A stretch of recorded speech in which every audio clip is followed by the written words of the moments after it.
So today I'm about to show you how to view Citations Inline on NotebookLM.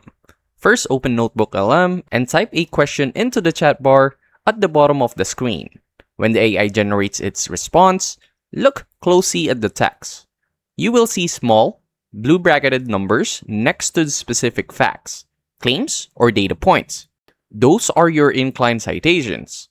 To view the source, simply click directly on any of those blue numbers. A panel will instantly slide open, displaying the exact quote and passage from your uploaded document where the information came from. Pro tip, if you want to check the broader context of a quote, you can hover over the citation for a quick preview or click the source name inside the citation panel.